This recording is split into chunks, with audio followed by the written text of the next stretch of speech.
had interned at ABC News Primetime in 2020 with Diane Sawyer and with some of, Chris Cuomo, all these incredible people. My nationality went against me. The only place where my nationality worked in favor was the United Nations headquarters in New York City. So, boom, got the job. And so I worked at this center. You'd have Condoleezza Rice come in and she'd ask me to help her prepare for a speech. The first 6 months were like, oh yes, good morning, how can I help you? Eventually it sunk in, holy crap, this is my life. David Pollock says that a third culture kid does experience more compounded grief in the first 18 years than most people do in their lifetime because of all that change. Mobility doesn't hurt learning, it's unsupported mobility. The loss from the past you have not really processed. Loss creates grief, and grief always comes out. To see what success looks like, it's really understanding how essential it is to go through the entire journey and not skip the tough parts. You're out of a transition successfully when it feels calm, knowing that you're moving in a direction that you can confidently say is you, that is who you've always meant to become. For me, the biggest transition of all was coming to Switzerland to begin again without a real plan. I suffered from executive dysfunction, which meant I couldn't do basic things. That's transition stress. I left the car running for over 24 hours. I said, but come on, I've done this so many times. What's going on? But the stakes were higher, and also...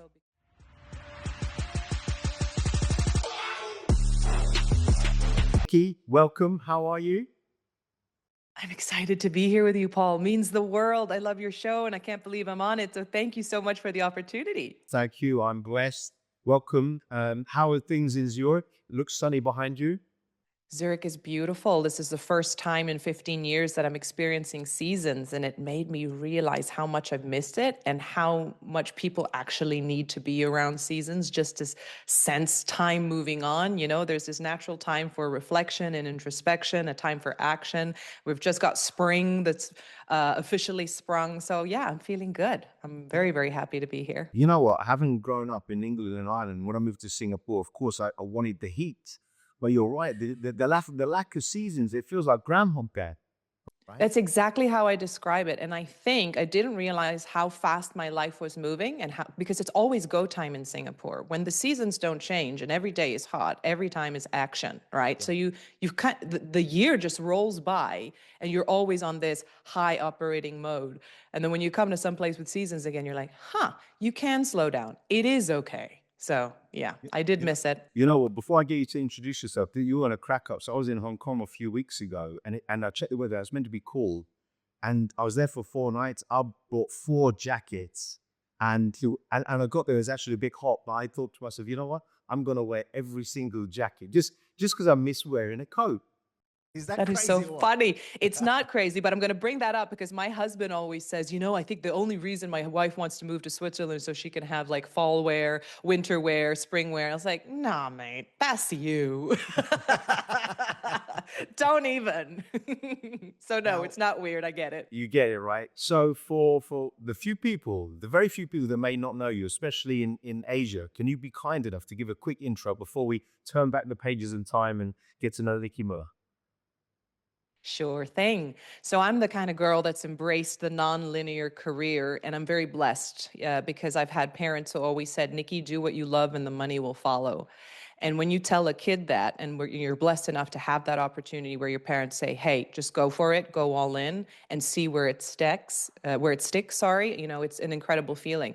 So I was 15 years old when I first got my taste for television, hosting MTV at Embassy across Asia. So 15 years old, you're on MTV. That's such a big deal. It was such a cool opportunity. And I fell into that by accident by standing outside of my high school gates. And there was this MTV crew that wanted to interview students about Men in Black, the original, okay? The original, about what we thought about this film. And I was there with 2 buddies who were still very close to me. And I just naturally, I suppose, I interviewed them. So I never answered the question. I just interviewed them. And the director, Monty, who's still a friend to this day, said, well, there's something in this. Would you be open to a job? I was like, I'm 15. TV? Wow. Are you kidding?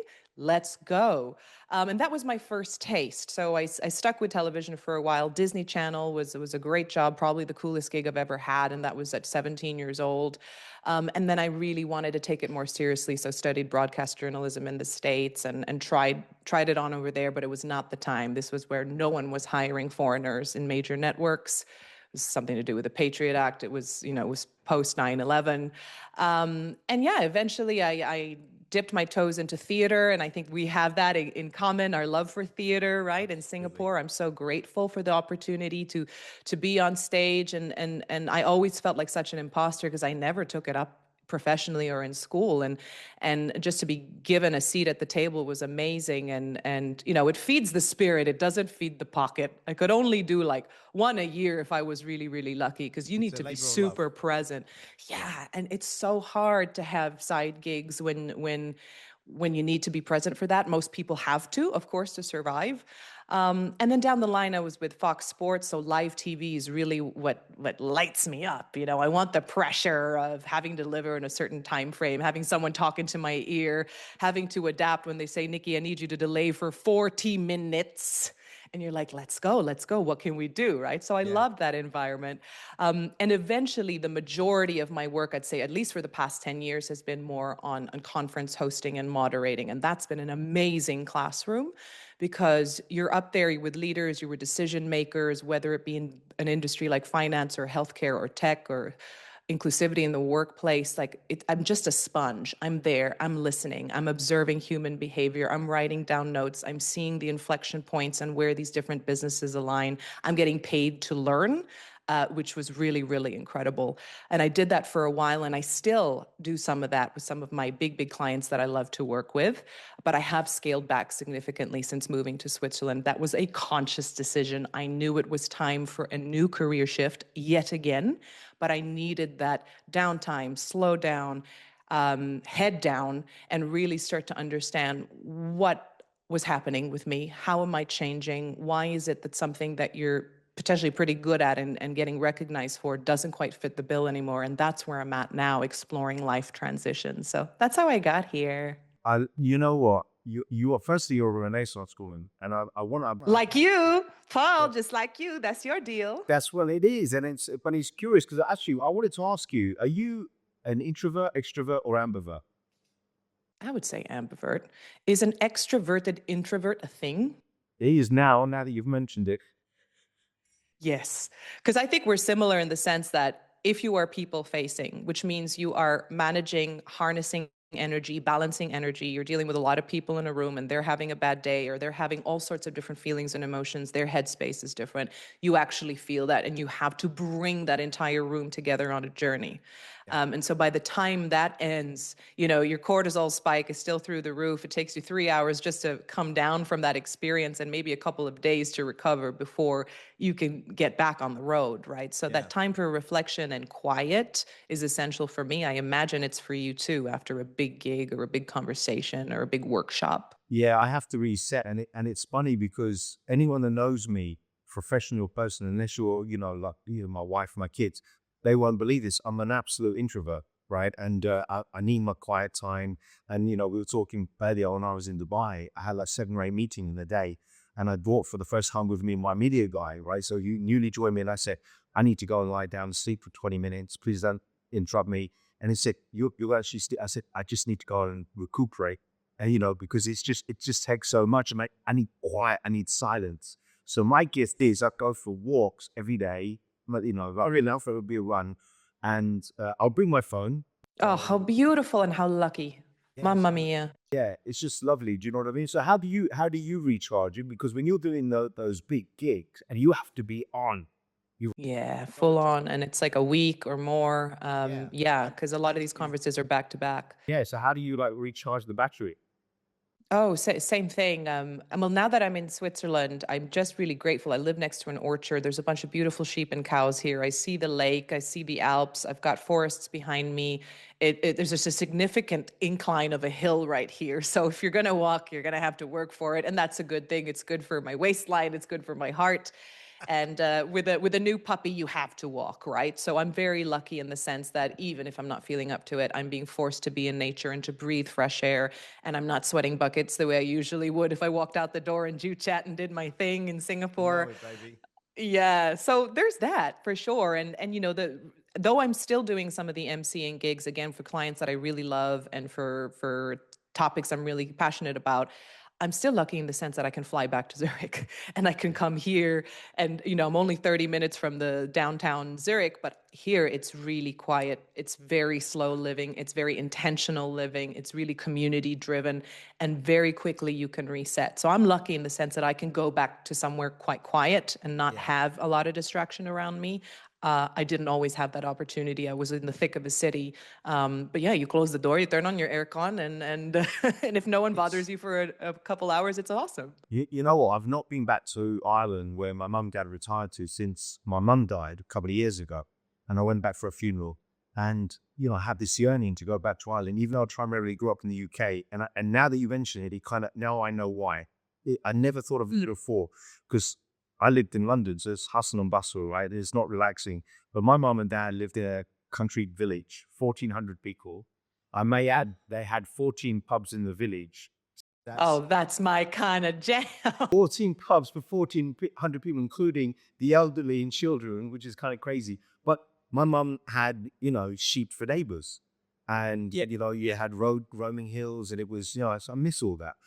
Talk to me about what gave you the compelling notion and the confidence to make career switches, because if you go all the way back to when you moved to the US, a lot of people may not know this about you. You worked in the UN, right? Yes. A- And Oh, I and totally forgot that chapter in my story. well, let's start. Should we start there or with Diane Sawyer? Where are we going to start? Oh, how interesting. No, we'll talk about the UN because that seems like a jump cut to many people. And thank you for reminding me that I have embraced a non-linear career by acting as an international civil servant for a few years. And that was a really important time. But to be honest, I fell into that job, which I was very grateful for, out of necessity, because again, in the United States, there was this sort of new policy for all of the big major networks, CNN, ABC, all the big ones you'd want to work for, that they couldn't hire foreigners anymore. And that was devastating for me because I felt like I was ready. Everyone wants to move to America, the biggest market in the world, and take this job seriously. And I was really trained for it. I went to one of the top journalism schools in the world for it.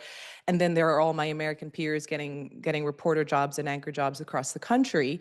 And I had interned at ABC News Primetime in 2020 with Diane Sawyer and with some of, Chris Cuomo, all these incredible people, and met some great producers who were so kind and really helped me out and said, hey, if you're looking for a producing job, maybe we could help you out. But then my nationality went against me, which tends to happen. And for me, this is the first time in my life I'm living in the country where it matches my passport, right? So, and I'm Wow. 40.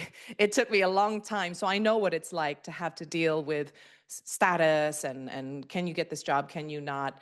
And the only place where my nationality worked in favor was the United Nations headquarters in New York City, because there's a quota for how many Swiss they need, meaning if a country is contributing a certain amount every year to the UN organization, then you need to supplement that by hiring people of that country. And they didn't have enough Swiss. So boom, got the job. And it was very cool at the start. Why wouldn't it be, right? You're in your early 20s. It's very prestigious. You're not paying US taxes, you're paying UN taxes. You get diplomatic immunity. Not that I needed it. I hadn't broken any laws at the time. Yes. And it was great. Like the General Assembly, which is when you get these world leaders to descend into New York City for 3 months of the year between September and November. That's the most exciting time. Everyone feels really fired up when you know that key decision makers are coming together to discuss slash argue about money and policy and all of that. And so I worked at this center, which was, what did they call it? It was some kind of support center. I can't remember the exact name. But, you'd have Condoleezza Rice come in and she'd ask me to help her prepare for a speech. And I'm like, okay, what research do you Wow. need? Or Wow. people would just come and ask for regular IT support and you do your best. I was sitting having a cigarette across Mahmoud Abbas, which was very unusual because he just sat there staring at me and saying nothing. And I wanted to exit stage left right away. I was like, oh, just another day at the UN. Yeah. Wow. Or Hamid Karzai, right before he goes in to make his speech, he looks at me. He's like, "How do I look? Does this work?" I was like, "That's such a loaded question." Yes, you look fine. It's all of these little moments, but that's 3 months of the year, Paul. The rest of the year, you are starkly reminded of who you are and what your job is and what your position is. And of course, you're starting off. It's admin, and I did my best. And honestly, I felt like I was playing a role, like I was in theater. And I used to love it. The first 6 months were like, oh, yes, good morning. How can I help you?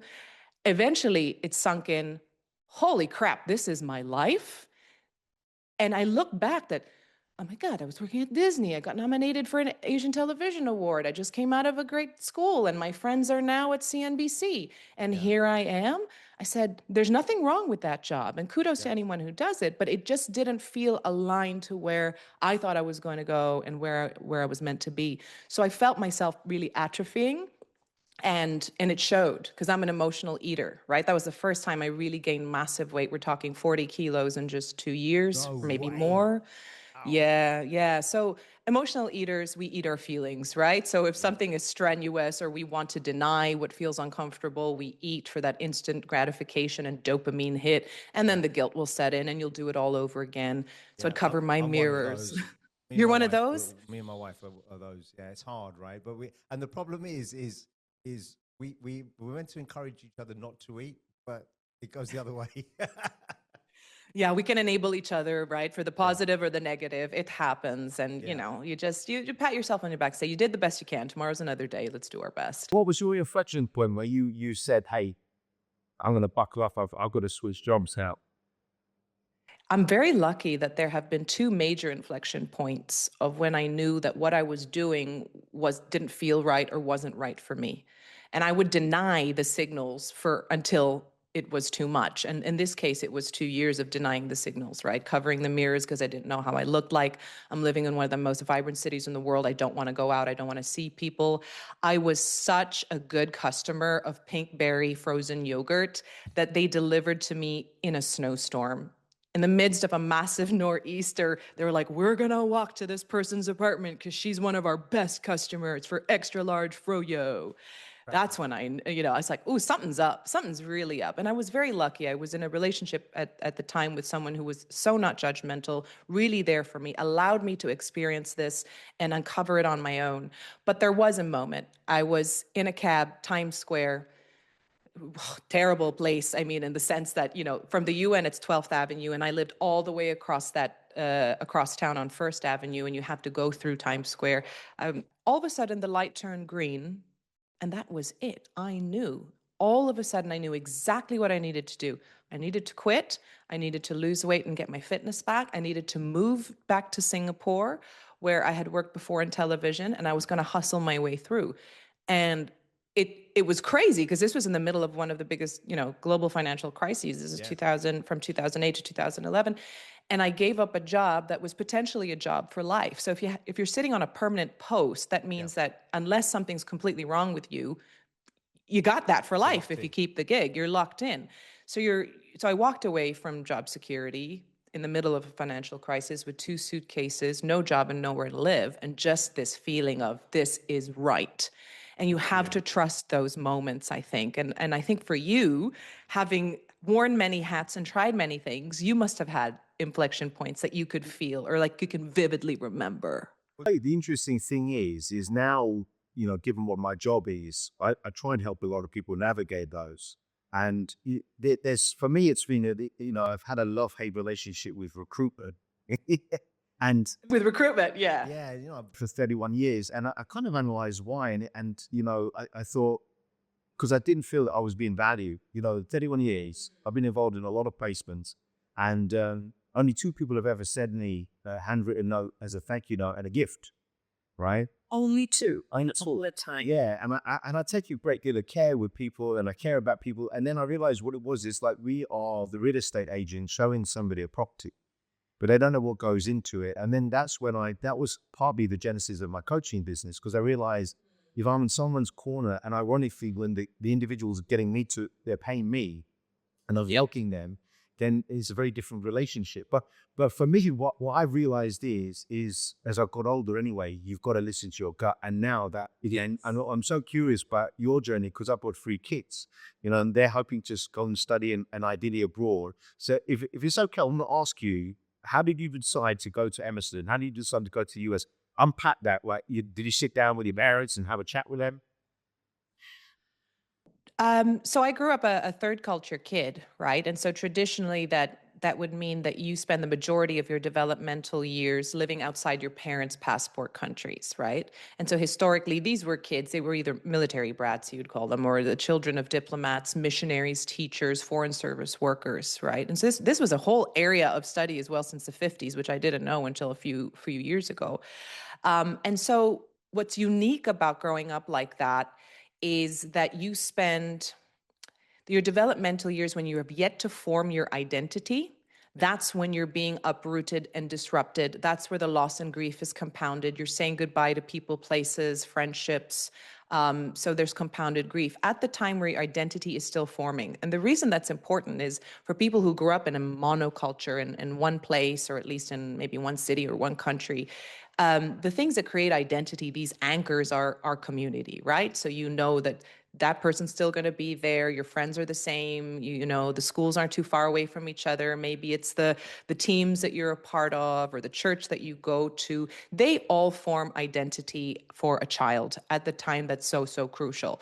Yeah. So if that keeps changing, if those anchors keep changing, that becomes a gift, a really enriching upbringing, because you have this worldview and this inbuilt global mindset and empathy and cultural empathy. But it's also really hard, or I should say, and it's also really hard. So the idea of going to Emerson was just another chapter in this journey of disruption, of having moved around a lot so much anyway, right? So I was blessed having lived in these different countries. And at the time when you were studying, and if you figured out what you wanted to do, you looked at the best schools that would take you there, and it wasn't Ivy League. Right? Ivy League is not the best for broadcast journalism. No. So I looked up and it said, okay, well, Emerson is where you go when you know what you want to do. And I took time off before uni to work full time at Disney Channel to understand, one, the value of money and the value of hard work. And also, cheers. And you did that too. You have hustled, my friend. You have tried so many different avenues as well. And I respect that. And I'm really glad that my parents let me do that, because you know what? I didn't even tell them I was auditioning because I figured my parents would never say yes to working before university. Yeah. And I really didn't give them credit, right? So I went to like 2 or 3 auditions in Manila, Philippines, where I was living at the time, until they said, you've made it to the final round. It's in Singapore. Wasn't quite sure how I was going to get out of the country and be back in time for dinner or pay for that. So eventually I told them, and they said, absolutely. We love the idea of you exploring something you're interested in. And if it works, it does. If not, you'll try something else, go to school. But they said, promise you will go to university. I said, yeah. And 1 year turned into 2, and they said, okay, now's the time, mate. Like, you want to explore broadcast journalism a little bit more in depth and go into news and producing and broadcasting. So Emerson was the natural proclivity. I mean, Max Muchnick, founder of MTV, God, so many. How is that all? Larry David, Seinfeld. Yeah. These are all the people who went to Emerson. But the coolest thing was, you know who my professor was in my 3rd year? No. Kevin Bright, the executive producer and director of Friends. Wow. That's what happens at Emerson. It is very small. Like, we've got 9 to 13 people in class. That's amazing. Did you feel culturally you fit into the US based on your personality and your vavoom? You must have done. The US was great in terms of finding my voice and really gaining confidence, but I was acutely aware, maybe for the first time, that I was different, that I grew up differently. And third culture kids tend to edit parts of their lives and what they will what they will make known to others about their past and how they lived based on how palatable that might be and whether or not they're going to think that's too much or too different. Yeah. And I did notice that in the beginning, I felt, oh, wow, most of these folks, if they're, the international kids are from Canada, which is not that far away from Boston. Yeah. I went, and there's nothing wrong with that, but it's very similar, right? North America.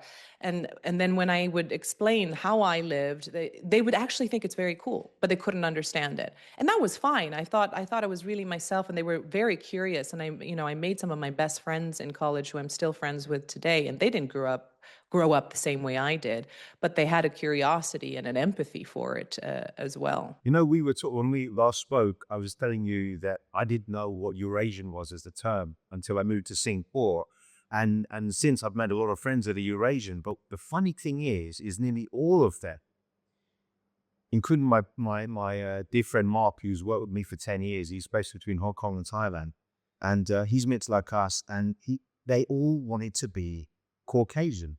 And I didn't get that. And I said, why? And they said, well, they wanted to fit in. Like if they grew up, but Yeah. and they were different. And I was a bit different from that because I always knew myself. And I always felt, I don't know, personality wise, I'm more Irish and British, definitely more Irish. Right? My dad's influence was big there, but I look more Chinese. Right? And if people see you as being something, then you identify with that, right? And Yes. and I had this thing where all Chinese guys were wimps. They were, your mum and dad worked at a fish and chip shop or a Chinese takeaway or a accountancy firm. And I thought I was going to change that narrative. I thought I'm going to be a badass. I'm going to be tough. But I found it so interesting. And then when I moved to the US, I was an adult. What I realized was the thing I loved about the US, which is different from the UK, is if you want to win, you go out and you strive to be successful. That's okay. Right. And people will appreciate you, and you can see someone across the street and they're doing well. And you said, I want to be like that person. And everyone's rah. In fact, it's a little bit too amped up. Like you feel like everyone's on steroids. But listen, I love the US. So I do think that people that have gone to university and worked in the US, especially in their early 20s, they're built differently, especially in New York, right? Yes. They're built differently. They're articulate. They've got sharp elbows if they need to have them. I don't know if that is your observation as well. Oh, absolutely. I think if you're hungry and you want opportunity and you want variety, the USA will give you that, but you've got to work for it, and it's certainly not going to be easy. And the more times you're knocked down, the thicker your skin. And when you find your tribe, which you really can, and the place so diverse and eclectic like the USA, you can actually do really hard things. And I do miss that, to be honest. I look back, I go, how different would my life have looked like if I had stayed in the USA and if I wasn't Swiss at the time, or if I had taken up my ex-boyfriend's offer to marry him for a green card? How different would it have been? That sliding doors moment. What if I did get that job at ABC News as a result of being at least able to be a permanent resident and work there? I will always regret not knowing what that was like. I was so excited, to have a fighting chance to be with everyone, to try and get to wherever you could get. And I still miss the US very much, specifically the East Coast. I just think it's so beautiful, and people are so warm, and lots of Irish, of course, in Boston. And that's just the best, I do miss that. You find, I think, being a third culture kid, wherever you lay your hat, you learn to call home, like that Paul Young song, right? But we're going to come on to when you talk about transitions and things like that. But talk a little bit about your experience with cross-cultural upbringing, because like I told you, when I moved to Singapore, I had reverse racism because I didn't speak Mandarin, So, but I'm just curious because we have a lot of things in common here. What was your experience? Yes, we do.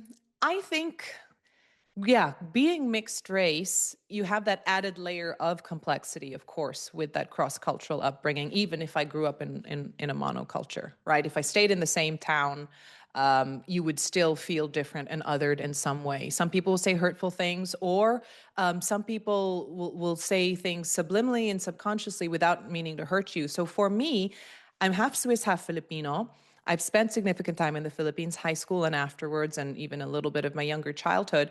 But even within my own family, I can tell I'm different. You'd go to the big family reunions. They look at you differently. They expect crazy things to come from someone who is different or who has lived differently as well. So I never really felt even part of my own family in the Philippines. And it's not that they meant any malice or anything like that, but I was always acutely aware that I was half white, that my dad was Swiss, and that I was different from my cousins, and that and the fact that my parents chose to bring me up in different parts of the world was left field for anyone in that family.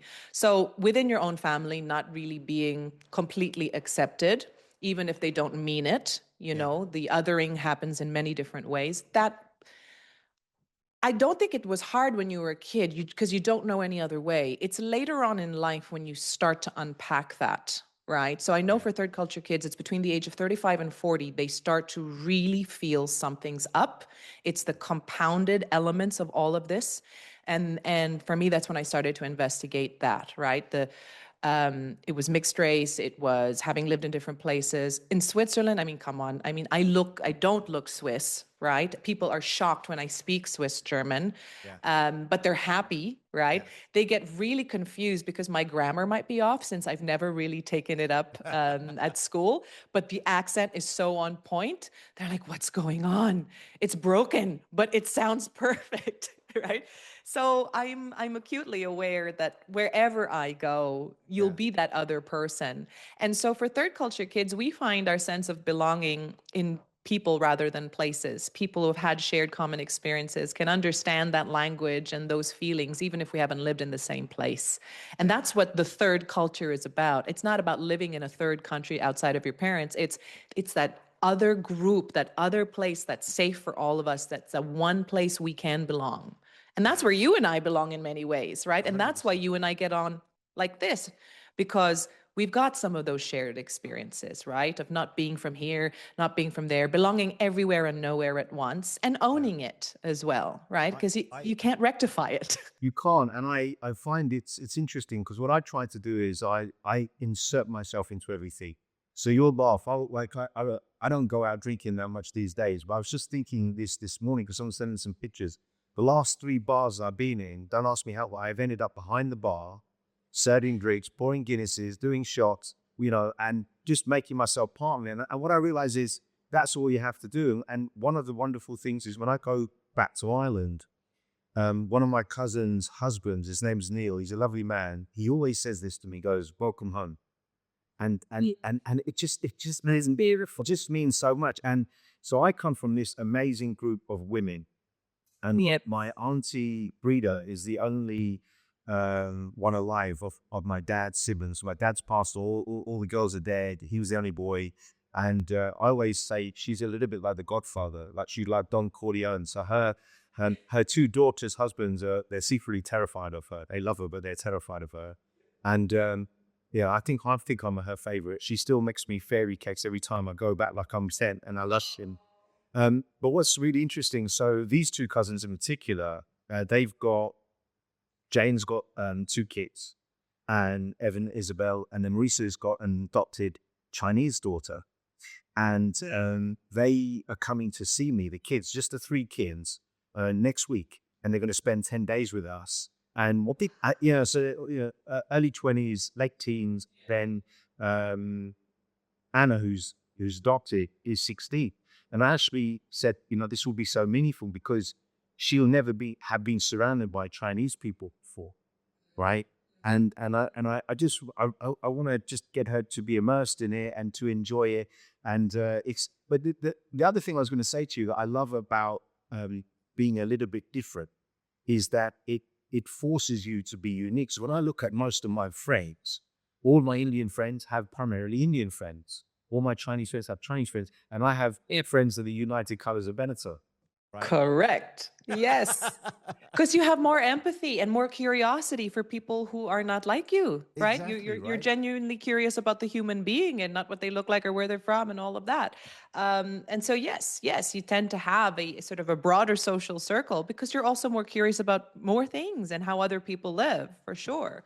And yeah, I mean, I think, for mixed race folks who really do look like they're from both of the cultures. Yeah. They also experience that hidden immigrant. It's like the term is hidden immigrant. You look like us, but then you open your mouth and you don't sound like us, and all of a sudden we're like, aha, you're different, right? Yeah. And that's when the game is up, the jig is up. And then you become aware, okay, they're putting me in a box. This is human nature. We want to put people in a box. And if we can't put you in a box, there's a little bit of, well, uncertainty, and then I guess fear, right? We fear something that we don't understand or recognize. And then the more you open up to them, they're like, yes, trust is earned, I think, right? And so those little moments, like you're at a pub and you want to be a part of the community, and they realize, oh my gosh, this guy's so cool. Yeah, all right, he's different. That's actually what makes him cool, right? Because he's a human being who genuinely cares about being here and doing their best to assimilate, rather than say, I'm of this other planet and I shall hang out with the other planeteers. No, you should have friends from absolutely everywhere. I know, it's so weird because I a few years ago when we were doing 2 weeks at Ireland with my mum, we were doing a tour of Ireland, and my son was about 15 at the time. We went into a bar and I said, you're going to have a couple of pints of Guinness tonight, son. It's a rite of passage. And we walked in and I just gave him a heads up. I said, they might stare at us because we're in this small village. They won't know us. And, he goes, what is that? And I said, well, there might be a little bit of racism towards me because he looks Caucasian. And he goes, really? I said, don't worry about it. I'll start talking to people, be a bit more relaxed. And he never kind of really observed that before, right? So that was quite fun. Anyway, I digress because I wanted to ask you this one thing. How is it you were at the peak of your career, not that your career's over yet, and you've made the decision to really pivot, change, move to Switzerland? What was the starting point? Because that takes an immense amount of courage. So I'm just curious, what was the start of that whole, consideration? Yeah. I think the start was 2020, in my late 30s, when this trying to understand something was off. I just knew something was off. I couldn't quite put my finger on it. And of course, the world came to a halt with COVID. And that's when I started to explore the third culture kid experience. And there's so many different major themes that come with growing up in this way. That is loss and grief that is compounded over time. A lot of times you don't get to say goodbye to people and places, or very little time to say goodbye. There's not a lot of permission to grieve. You're a kid, school's starting, so you have to just get on with it, right? Homework comes no matter what you're feeling. So I was just on this constant train of change. And I think that came at a cost. I know I was 16 years old when I had a gallstone attack and didn't know why. But David Pollock, who's one of the foremost authorities in this space and does this research, says that a third culture kid does experience more compounded grief in the first 18 years than most people do in their lifetime. Really? Yeah, because of all that change. Mobility doesn't hurt learning. It doesn't hurt your experience. It's unsupported mobility. That's what I'm learning, and that's what I've been studying. It's like, so how do you support those transitions? Transitions actually happens to be a major topic in the third culture kid space.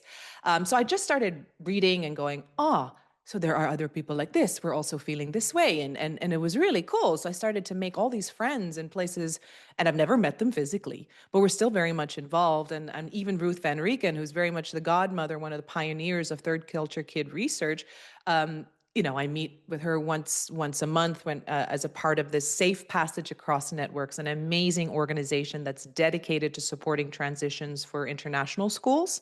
Yeah. So parents, teachers, students, so that you can leave well and grieve well if you're going to give yourself a fighting chance at a real new beginning. So supporting that and being able to have language for it, I started to, there was so much crying. I was reading this book. It was like page 3, third culture kids, page 3 on a plane. And I've got ugly cry. It won't stop. Everyone's looking, and I'm like, did you what? just relate to it? Did it really connect with you? Wow. I felt seen, heard, and valued for the first time. And I was like, so that's what's been happening. And then I would say maybe 10 days later, I hosted the centennial of my high school, International School Manila.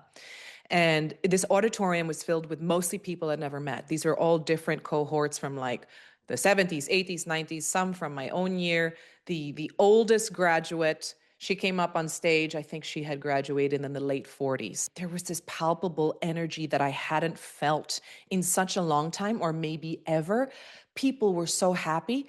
Most of them never graduated from that campus. This was a relatively new campus. I was the first batch to graduate from that campus.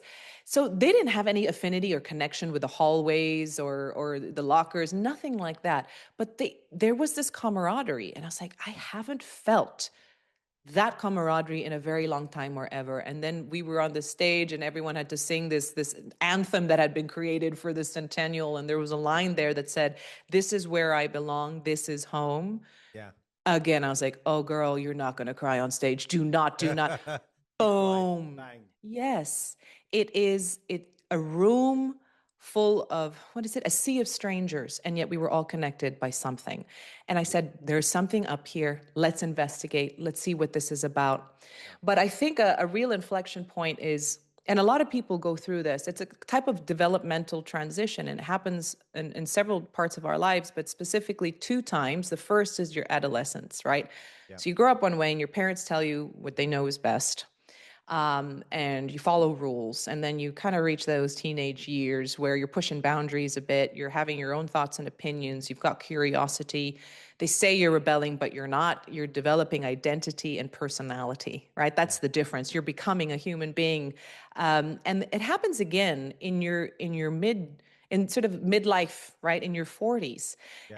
And you get that kind of gnawing feeling of, everything looks great on the outside. I tick all the boxes. It's pretty successful. I'm sure lucky to have a job, especially in this financial climate and geopolitical situation. Yeah, there's a But but for something's most of up, us.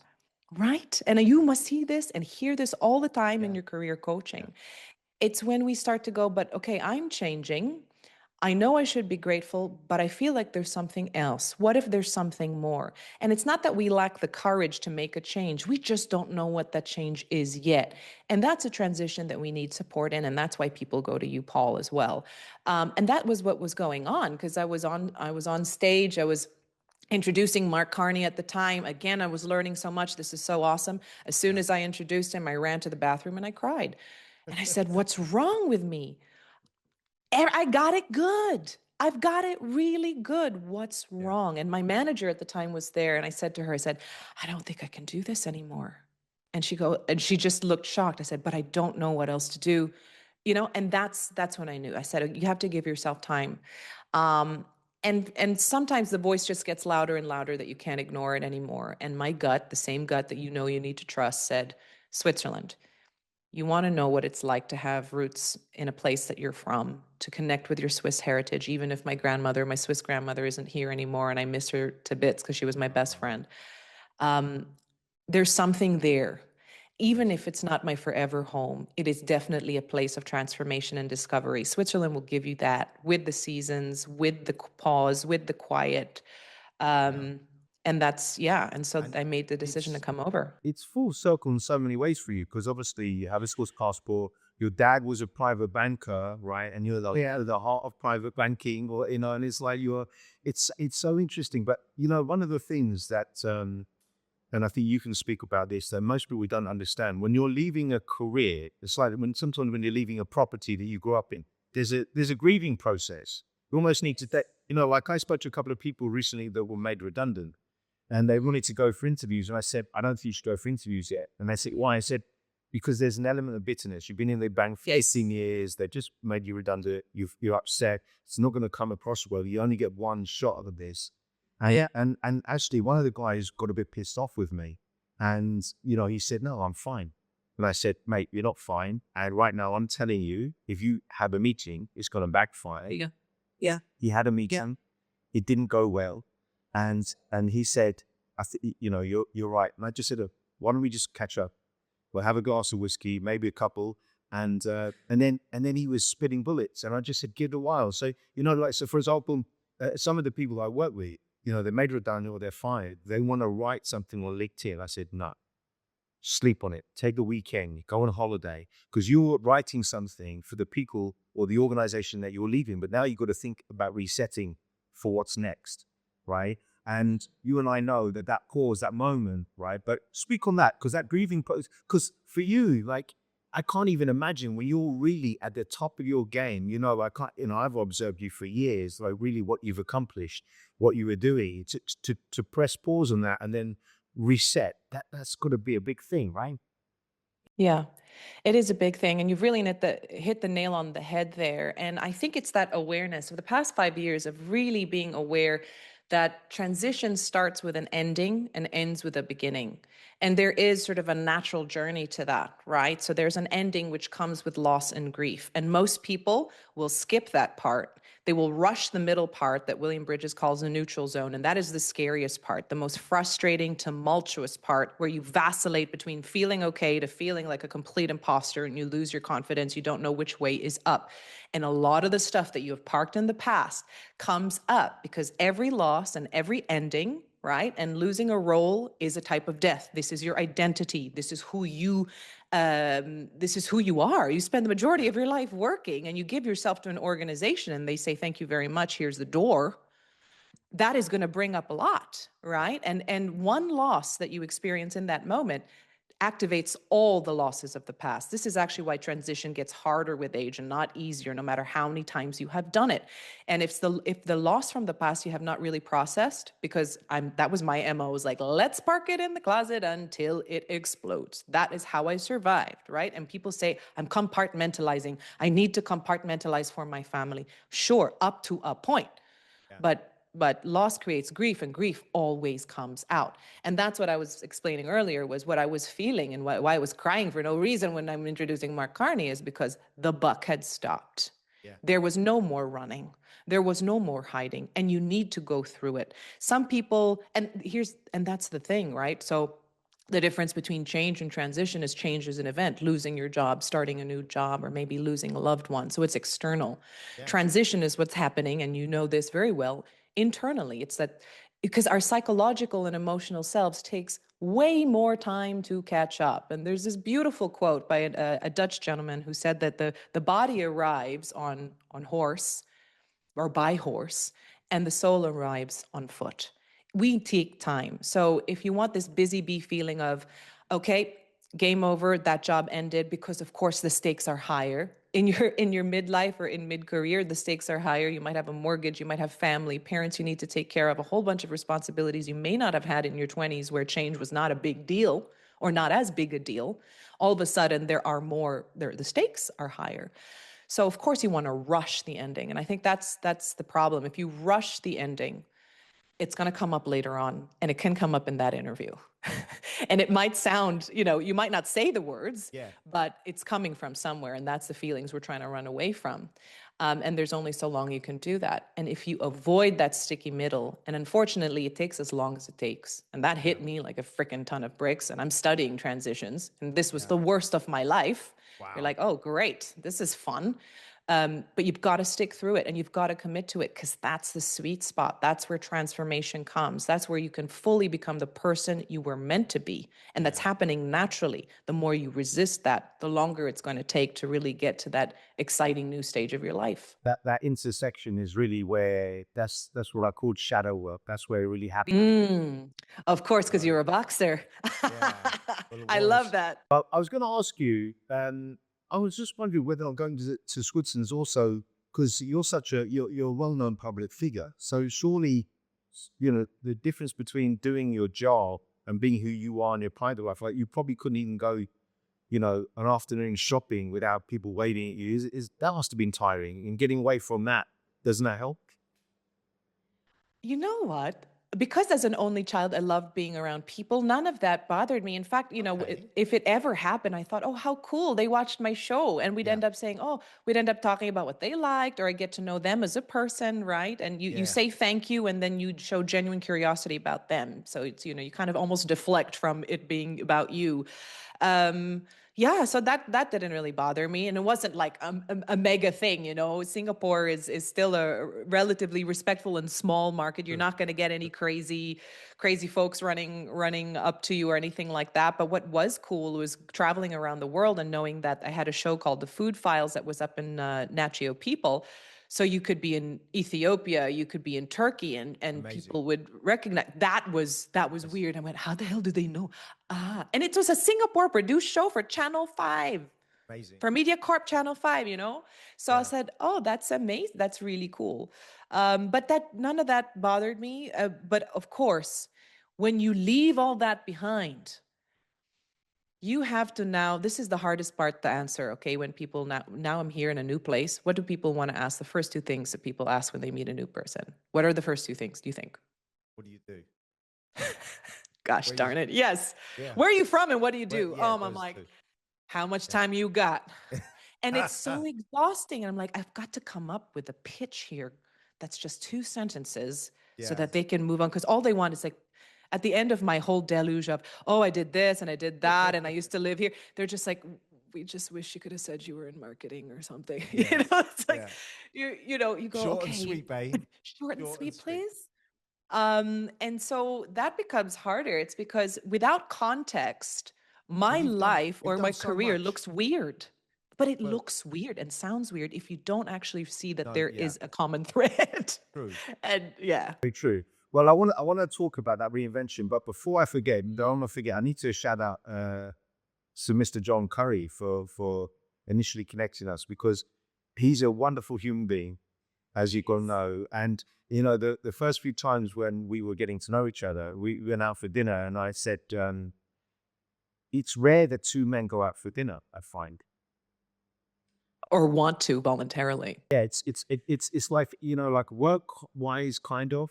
And you know, we were having so much fun. I said, let's go for a cigar and some whiskey. Right. And Oh, then he we would went love that. Less Yeah, cigars now for him, but a bit of Yeah. whiskey. Yeah. So But you know, and what I just said was I just enjoy just talking, you know, listening to each other, hearing his stories. And actually there are certain people who I speak to, I feel like I'm in Scotland when I'm talking to him. You know, I can hear bagpipes in the background. You know. No, but anyway, I just wanted to give a shiver out as he should. As he should. I wanted to give a massive shout out to John. I do too. Thank you for saying that. And that's really lovely because that's one of the relationships that kind of developed later on, or friendships, I should say, that developed later on in my time in Singapore, of which I spent 15 years of my life there, the longest I've lived anywhere, cultivating work connections, but just friendships that will last forever.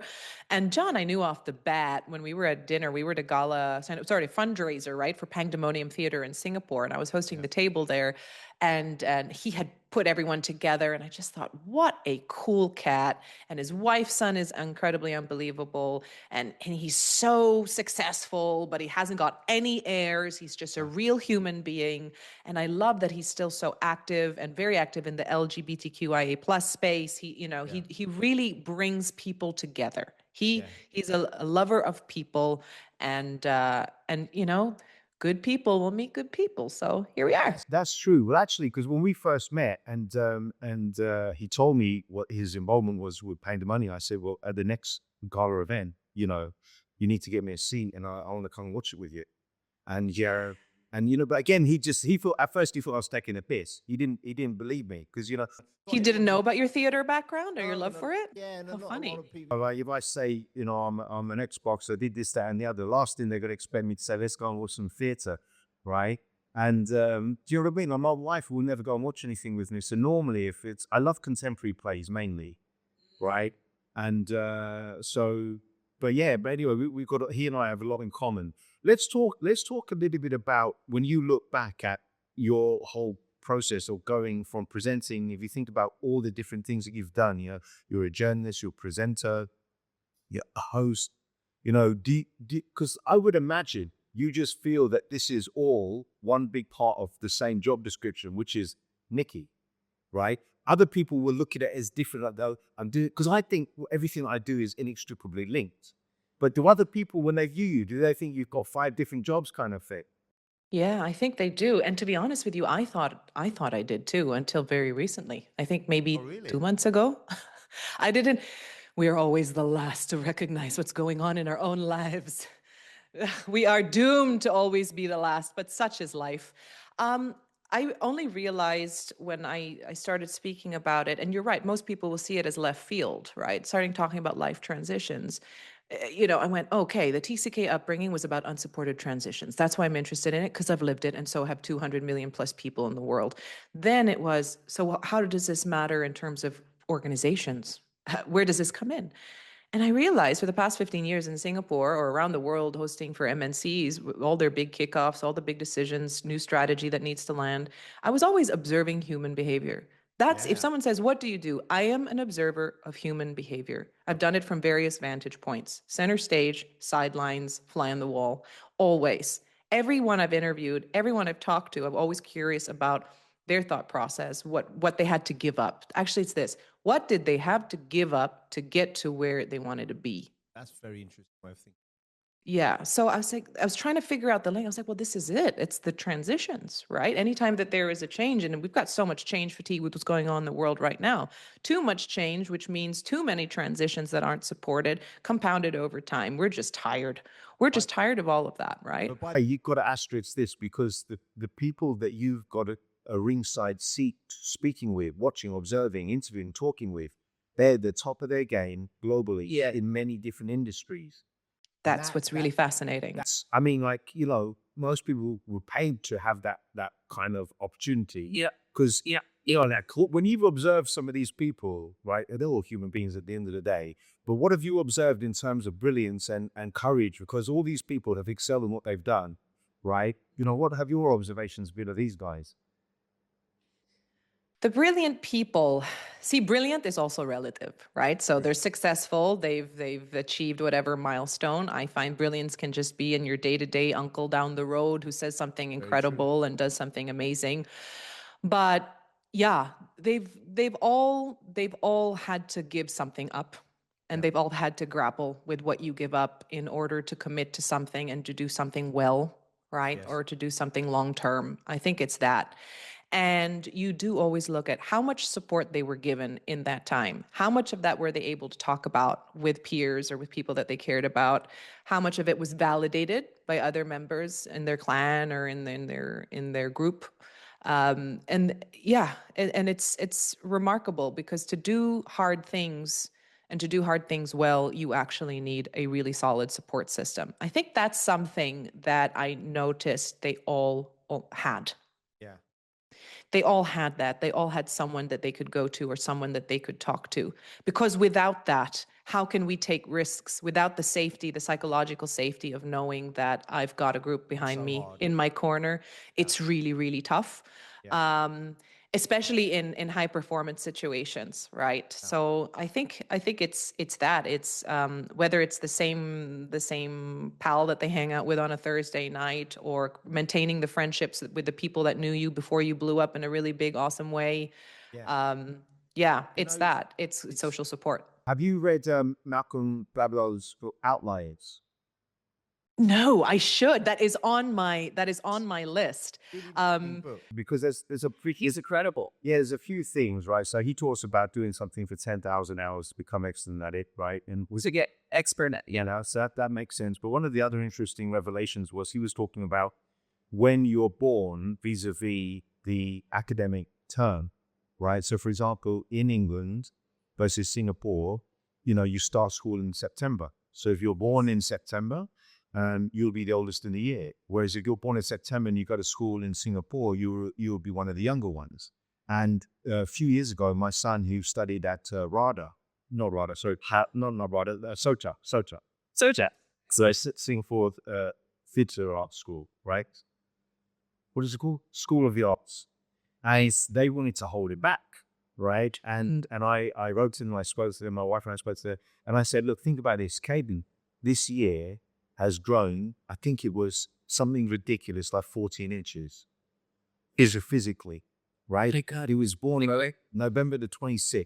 So he's one of the youngest in the year. And the Gladwell book basically says, well, think about this. If you are physically less mature, mentally less mature, you will not be chosen for the basketball team first. You may not be chosen at all. So you go through your whole school life, maybe not being very confident. You're struggling academically because you're not as mature. Your girls mature faster than boys, as we know. So academically, you might be behind. So you basically go through school with not a great impression of who you are. And, you know, and I said, look, you know, why is my son been asked to sit at the back of the class? And they thought he wasn't interested. And I said, no. And they sat him in the back of the class because he was tall, right? So I just said, look, this is all about engagement. I said, if your tutor doesn't think you're interested, they're not going to sit down and speak with you. But I just found that so interesting because one of the things I'm most passionate about is being a parent. So I speak to other parents and we talk about, childhood. So one of the things that I found that the Super Elite people that I've worked with have struggled with is, I believe, the time that they give them their children. And then the biggest challenge is for those people that are really elite or what they've done, it probably puts a certain amount of pressure on kids. And they're not at home as often. It's like, do you push the kids, not push the kids? And it's something that, the only thing my wife and I argue about is how do we parent the kids? And my wife's she's the best mum I've ever met. She's amazing.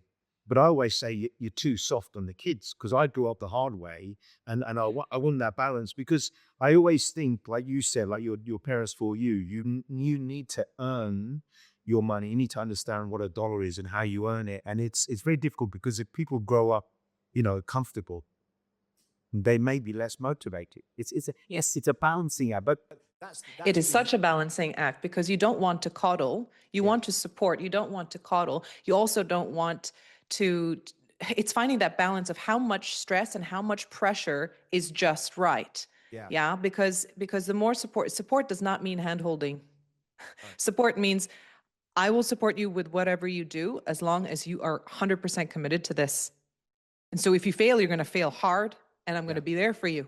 Yeah. If you do well, I'm going to be there for you. But I'm not going to walk it with you. No, that's you. Right? I mean, there's different schools of thought on that. And I can really appreciate what that balancing act is. And especially with two people, you've got a wife, you've got a mother and father who might in some cases say, oh, maybe this is a bit too much and that's that. But kudos on you for actually going there and having a conversation with this teacher, because to me, it's the teacher's role to see that outwardly what a student and especially an adolescent is showing signs of does not reflect their internal state whatsoever. And I know that for me, because that's why they said, how did you have a gallstone attack at 16 years old? You look completely fine. Yeah. In fact, my teachers at the time, who I'm now still in touch with, they go, Nikki, we had no idea this was going on because you seem okay, right? Or some people will say even aloof. It doesn't reflect the internal state. Think about this, right? I lost nearly all my hair over about a 2-week period when my son was first born. He was in hospital for the first 3 months. And the stress of it, right? And, I can see that I was balding when I got married. Before that's stressor. Yeah, it was stressful for my wife, not for me, man. I'm a poor woman. We're coming up to 20 years this July, and I keep... Beautiful. She's going to be... Are you going to tell everyone that she might be joining your... Yeah, well, it's like... She's... Well, check this out. I didn't know this. Facebook told me this. I've forgotten. And the other day it said she did a podcast with Tommy Coe, where she was interviewing Professor Tommy Coe 6 years ago. So actually, she's the OG. She's... And I thought it was me the whole time. And I said to her, listen, you better step up, girl. You're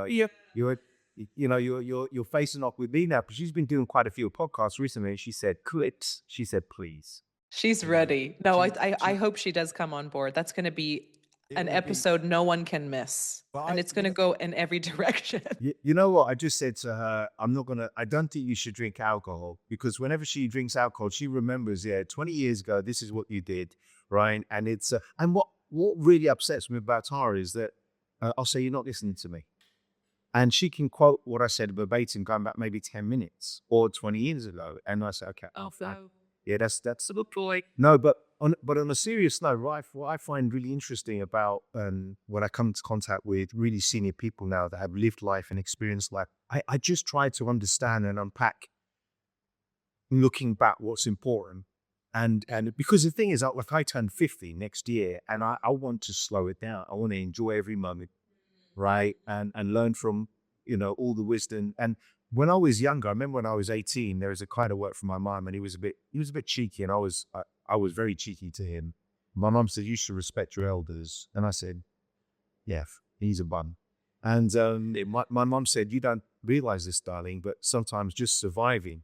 And I can understand at 18, I didn't think about what depression was. I didn't think about how these things mentally and emotionally can physically manifest, because it manifested in your operation. It manifested in my hair loss.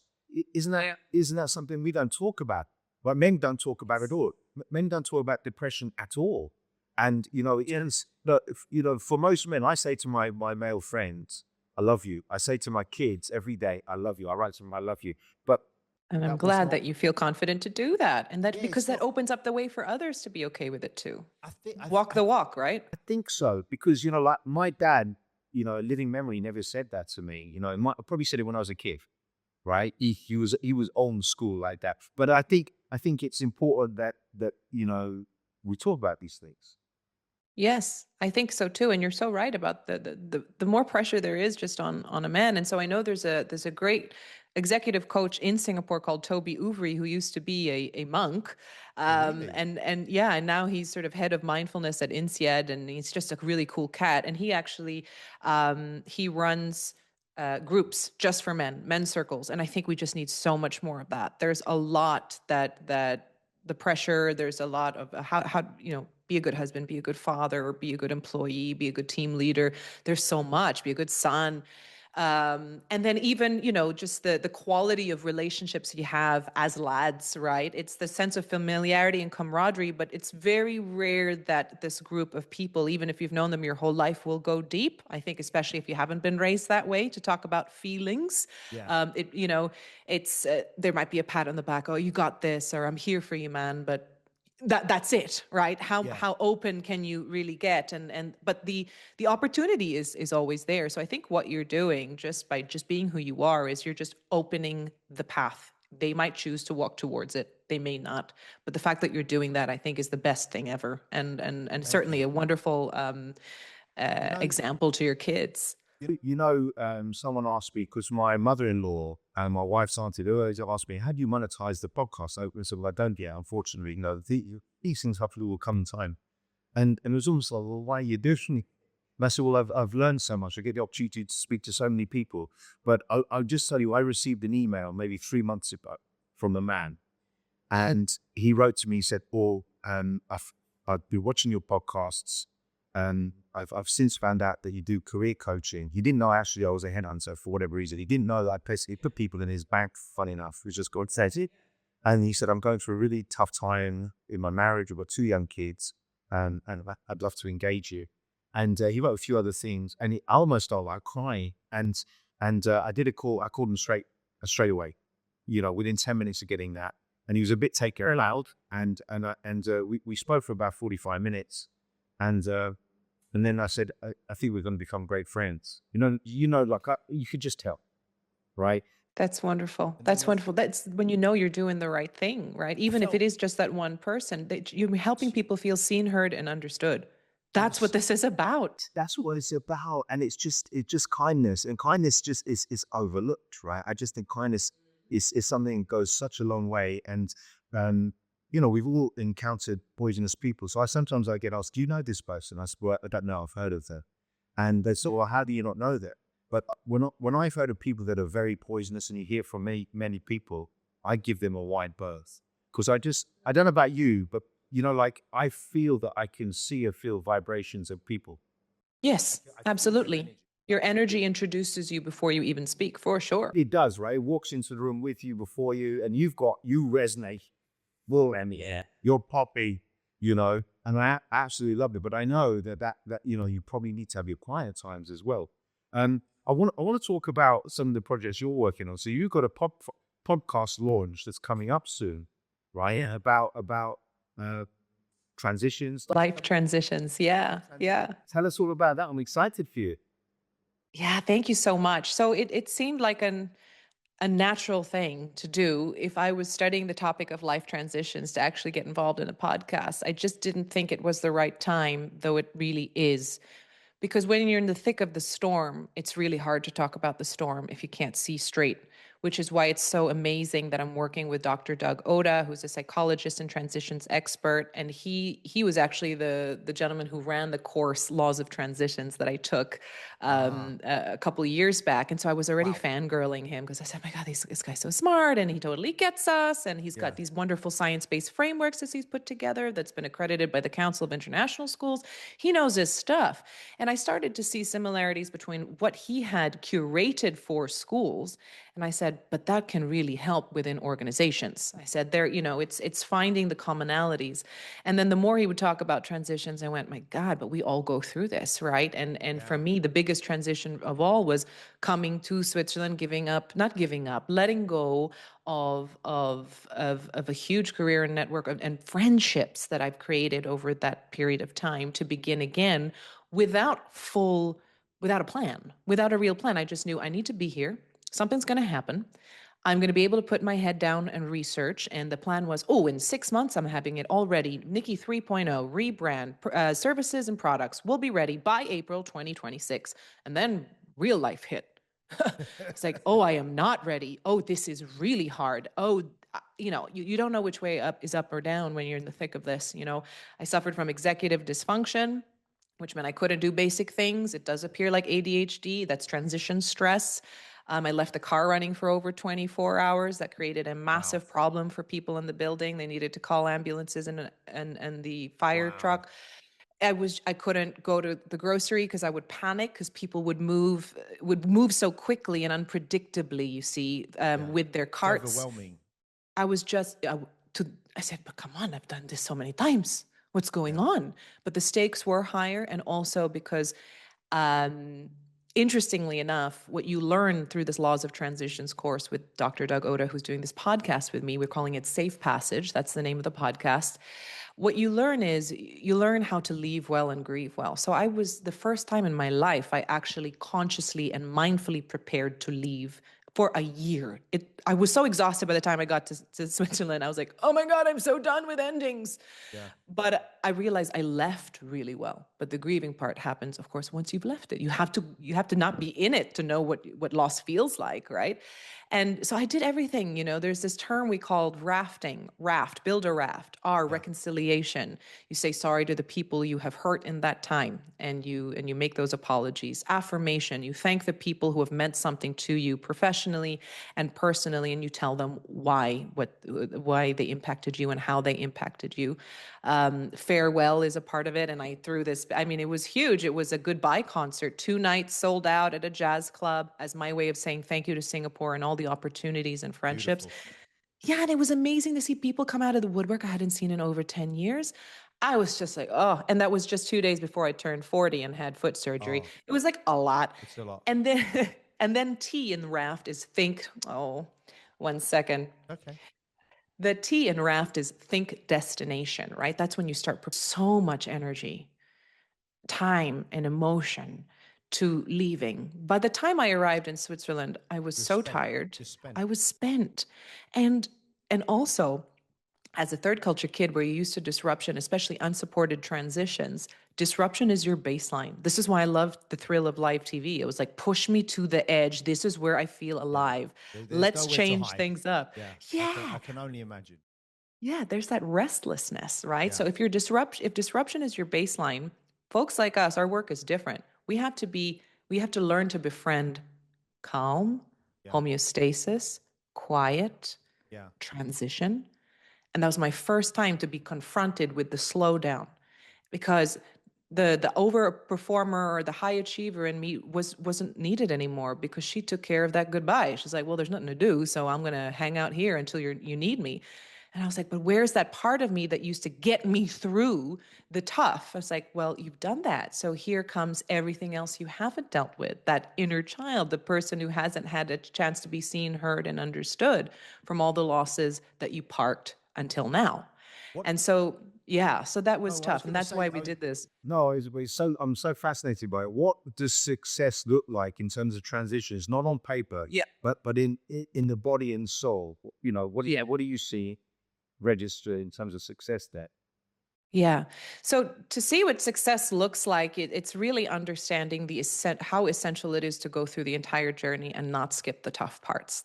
Success comes from not skipping the hard parts, right? I think this is just life in general. Dr. Doug, who we do this podcast with on life transitions, meaning it's not just about being highly mobile, it's anything from divorce to beginning a new career or a cancer diagnosis, and to understanding the psychology and the science behind that. And it's just really raw, gutsy chats. And I'm really glad he was there because I wasn't telling anyone how hard this was. I was dealing with it alone. You have a natural proclivity when you're in transition to not tell anybody, to keep it to yourself, because most of the time you don't know what the heck's going on. And again, on the outside, it might look like everything's okay. So you don't want to rock the boat on the outside when the inside's already in turmoil.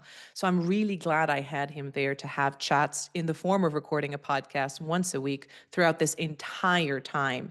So it was therapy for you at the same it time, was right? therapy. It was free therapy. And I'm learning. How lucky am I, right? Yes. So a successful transition, I asked him, I said, all right, Doug, this is really hard right now. How do you know when you're out of it? He goes, well, I think you're in the middle of you're at the start. He says, you're at the start of a transition when you say, nope, I don't want to.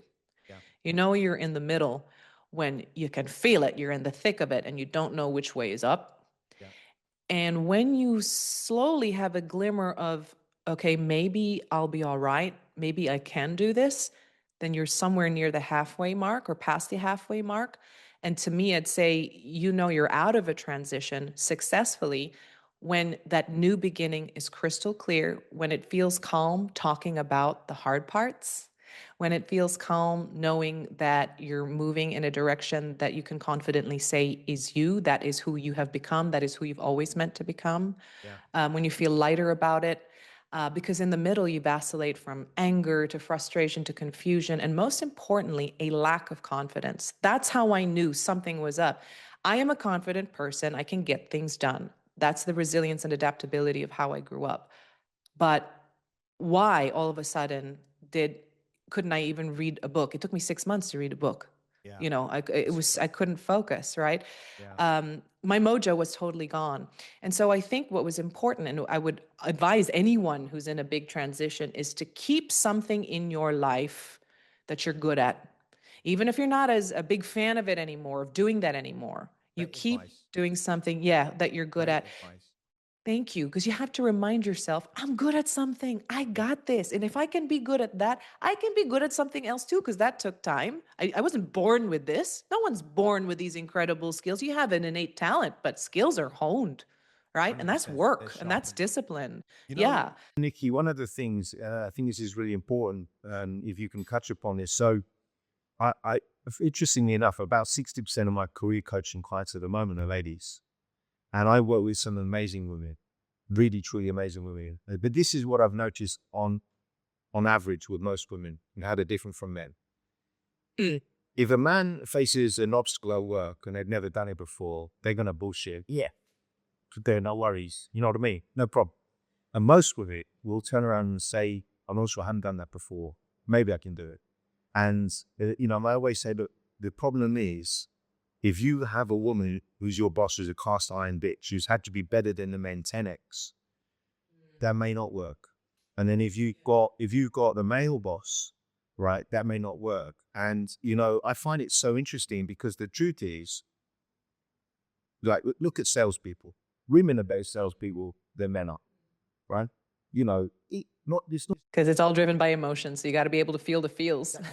Right? But what would you say about that, right? How do you grapple with leaning into something with confidence and saying, screw it, I'm going to go all in? Because the thing is, your career, you've been on stage, you've been in front of the camera, live, there was nowhere to hide. But what do you do in that, the night before, the moment before? What are you saying to yourself to get pumped up? Sure. I think in order to be confident on stage and to be able to freestyle, which is where you want to be, so that you're fully present, right? That you're not just there, I've memorized my script. I'm going to start with this line, I'm going to end with this line, and I'm going to pause in between. No.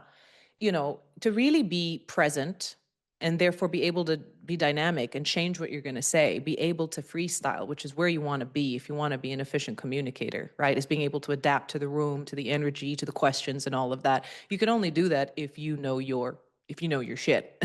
And, I would teach like presenting at SMU and I was like, oh my God, I hope I don't get into trouble, because that was my number one rule, was know your shit. I said, Day one, everybody. Throw all this performative crap that you have about a notion of presenting. It is not a performance. I say authenticity trumps confidence every single time. Right? I mean, there's so many different types of people who are delivering messages and delivering presentations. They're very different personalities, but you will lean in if they're genuinely curious, genuinely care about what they're talking about. The moment you don't care or you don't know your stuff, people can tell. And what a shame, because then trust is lost. You've lost that's it. No more engagement. Whatever your great new product is or whatever your new message is, it's not going to land because you've broken trust.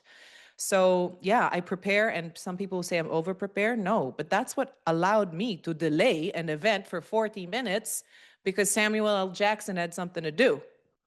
I was like, okay, here we go. Let's tango. If you don't prepare and you don't have enough stuff in your arsenal that you can go, oh, that's related to this topic. If someone brings up a conversation or brings up a point, you're like, oh, I've got that in my kit. I prepared for that, right? Yeah. It allows you to be flexible. It allows you to have fun. You should have 100%. fun. You know, People don't have to listen to you. So know you a might lot- as well make it interesting. On your website, when you talked about some of the things you do, the one thing that I wrote down was have fun. You're going to help people have fun. Because, it's something that people miss. Like, I'll tell you a funny story. So I often get comments from my clients, my corporate clients say, I thought we're paying you too much. You're going on holiday, you're doing this, you're doing that. And I just said, well, actually I was working, but I back-ended it with another trip or whatever. And I'm convinced. I told my ex-business partner last week, we did a podcast, and I said to him, he goes, I really admire that you go on all these trips. And I said, thanks. No, but we should all go on these trips. And I said to him, are you convinced it puts dollars and cents into your pocket long term? He said, what are you talking about? I said, the best exposure is getting another stamp in your passport, right? And when you're going out there and you're doing things and you can talk to people, like you and I can talk about things. We talked about how expensive it was getting a taxi in Zurich, how you have to eat home more often and this, that, and the other. Yes. That I would only know that if I'd been there and if you travel the world and all of a sudden that's what changes things. And I just think that having fun, like I've got this thing in my job description when I hire anyone, and it says Friday wind-ups and gags, and they go, oh yeah, what's this? I say, we take this out of each other. We do calls, we prank call people, we do some funny things on Fridays. And I love that. and they said, I love that. That's a great culture to build. People are going to want to be around you, even if they're like, I don't know what this job is, but I want to be here. we got to. I said sometimes we write scripts. We go all in. We go all So in. fun. We got to destroy I want to work someone, for you. If I actually were to consider a full-time job, I might work for you. Oh my I haven't God. done that in 20 years. Can you imagine how much trouble we would do go to a client meeting? I don't know if we would, we would just destroy the place. Now you've sat down with some amazing people, right? Name a few people that really stuck out in your memory, because one of the guys that I recently watched a podcast with was Boris Becker, and he had come out of prison, and but it was such an interesting story after, like, how he came out of prison, what it was like. But who can you name a few that really you look back and thought, wow, that was a really cool experience? Yeah. I will name a few, but I'll start with a Boris Becker story. So when I was at Fox Sports, one of the things I would cover Wimbledon, and, there was a studio for Fox Sports Asia at Wimbledon, which was awesome, but I'd be the reporter on the ground. But I wore many hats again. So I was also producing the long form features, which was hard because you never really have a chance to watch all these matches. And you never know which one of these players will say yes to your request for an interview until lastminute.com. They'll say, okay, in 5 minutes, you've got Djokovic. And I'm like, okay, I've got to look up what just happened on court with Djokovic, right? So it's all like really pushing, because at the same time, I'm producing a longer feature story that we're going to show throughout, right? So you've got over 200 million viewers in Asia. And so before matches, you've got to show them what's the pulse at Wimbledon. Let's tell a little bit of a story, a background story of a player, just come up with some really cool angles, etc. And I loved that part. And of course, meeting the players. And I thought, okay, I know that we're going to need, before the men's final and the women's final, we're going to need something really big to show. It's the lead up to the big match. And so I thought, for the men's final, Boris Becker. Very rarely will you have a chance to speak to Boris Becker because at the time he was coaching Djokovic and Djokovic was actually out in the third round of the tournament. So I said, Boris is free. Now is the time. Beg, beg, beg the ATP. And they were amazing. They gave me a shot and they said, you've got 15 minutes. Whew. So you've got to prepare to get enough gold and enough depth in 15 minutes with Boris Becker. And so I called him. I think they must have given me an email, and then I put my number there and he never picked up. And I walk into the studio in the midst of all this, so many things I'm doing and I'm dying, I'm stressed. I have 2 Pimm's cups in my hand. My producers knew, mate, if you want me to do this job, I'm a drink and don't you stop me. Don't you stop me. And it was hilarious because our EP was there bringing the sponsors Rolex around. And then they go, and that's Nikki. She's our reporter and this is how she works. And I went, thanks guys, gotta go. So I'm going into the studio and someone just says, hey, Boris Becker called you. I was like, what? Yeah. Boris Becker called me? They said, yeah, he says, call him back. I'm like, okay, got this. Yeah. So I'm on the phone with Boris and he says, yeah, so I heard you want to interview me tomorrow. I said, yes, I would like to. Fox Sports Asia, we're the premier network that is, the broadcast to so many viewers and everyone respects the game. And this is it. You are going to be featured in the lead up to the men's final. This is prime time. And he goes, but how much? And I went, how much? And you don't pay for interviews. They give you $0. They come on their own volition and you have to pitch the whole, how many people are watching and Asia is a growing market and all of this. And that wasn't enough. And then I went, Stefan Edberg, that's one of his arch nemesis on court. I said, so Stefan Ed, I featured Stefan Edberg for the last final last year. He goes, Stefan did it. I said, yeah, he was. And I said, because you were really busy. Djokovic was deep into the tournament. There was no way I could speak to you. Think on your feet, right? I was like, there's no way and he goes, well, if Stefan did it, I'll give you 15 minutes.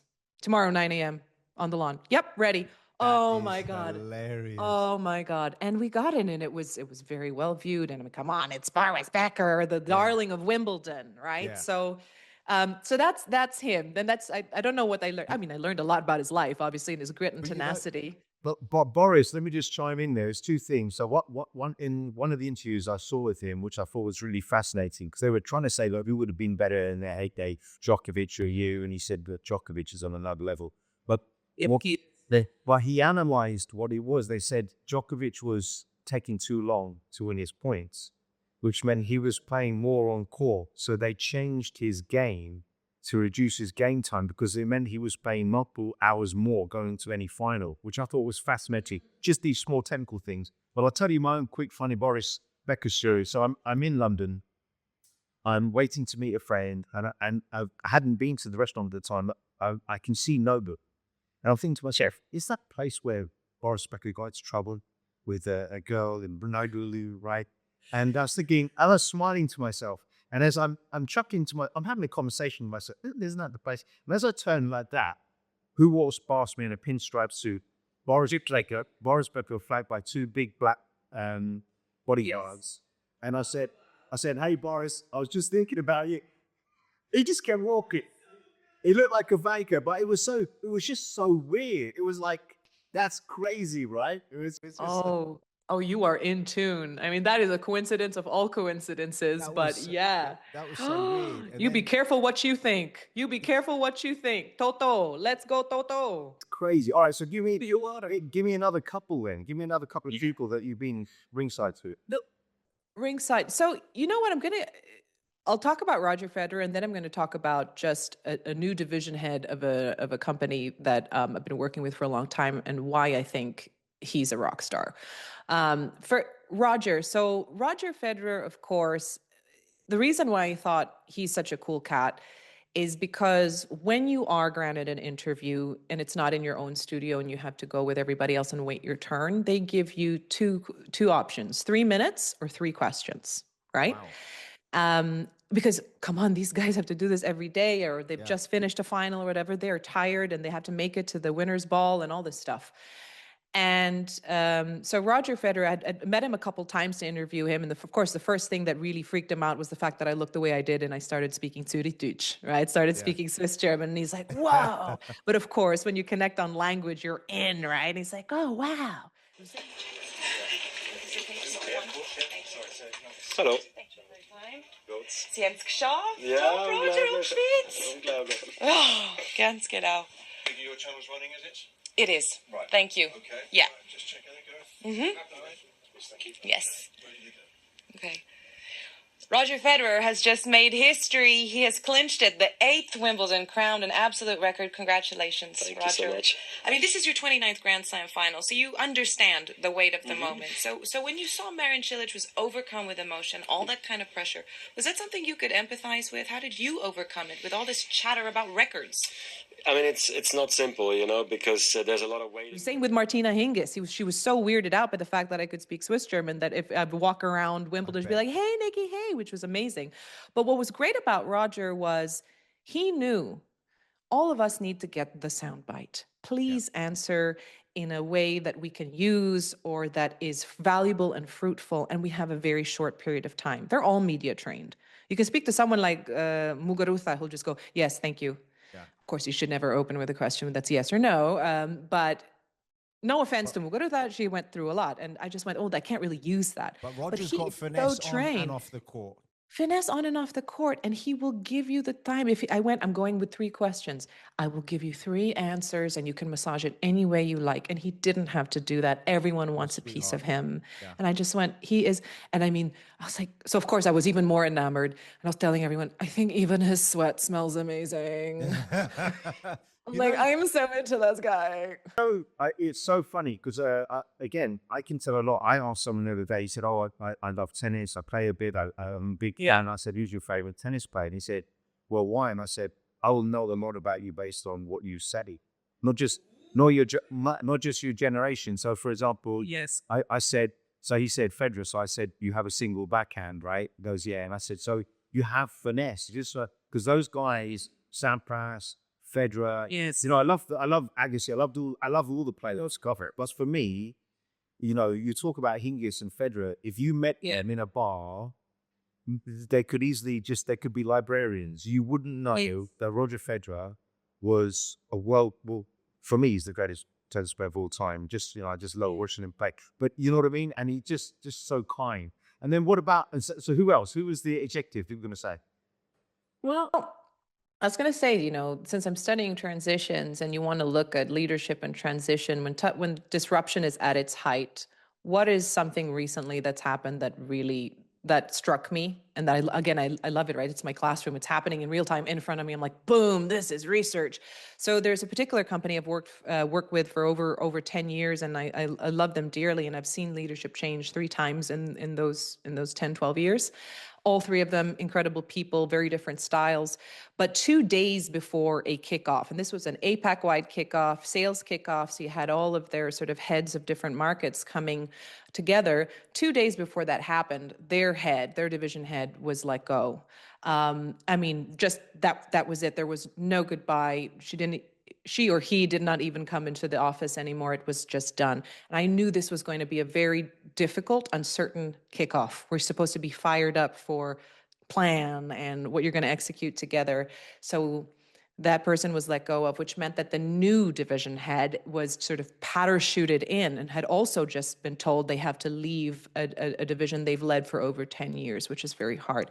So I already knew this is going to be a very different energy, and I would love to see how they handle this.